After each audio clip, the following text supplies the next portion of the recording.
2027 coalition gains momentum as Atiku Obi, others move to adopt ADC party. ADC party awaits official briefing.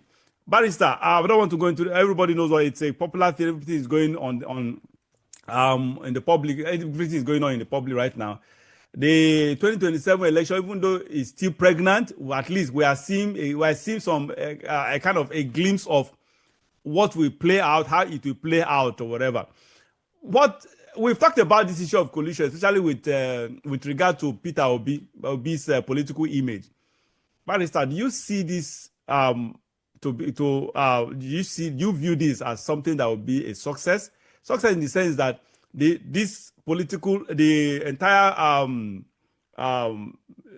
entire opposition, do you view them as something that will come up, that will come out to be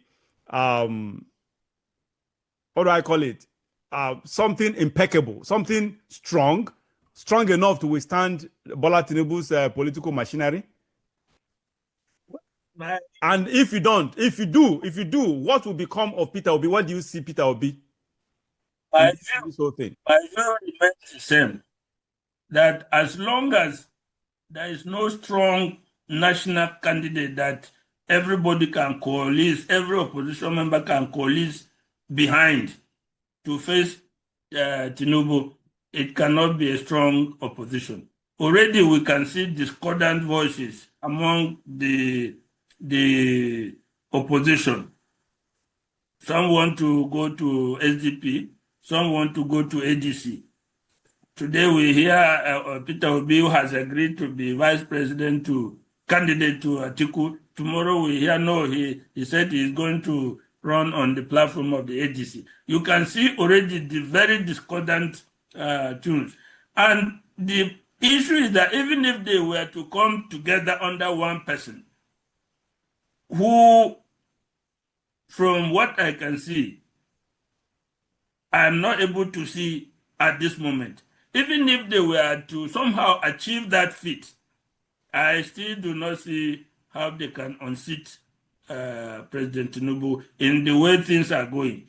But now, when they started, we heard that all of them are coming together. Now we are seeing that it is not yet Uhuru.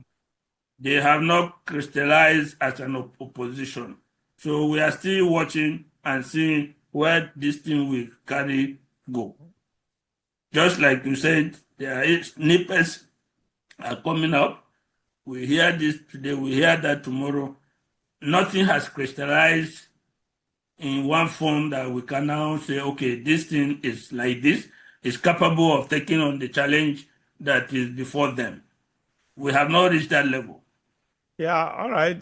Just like you, we've talked about this several times, and you've noted, just like we've agreed, as we have agreed on this same opinion, that first, that will be if Peter Obi dares to actually be a running mate to anyone, including Atiku. If he dares to do that, it will be a strategic mistake. That will be the death of his political career. We've talked about this before, and that is just it. Secondly, either way, whatever happens with the opposition, even if Peter Obi becomes the front runner, the main cabinet candidate that everybody will coalesce around or behind, honestly, he is not big enough to withstand the Tinubu political machinery. That is just the reality. Again, Barrister and I, we've said it several times on this platform.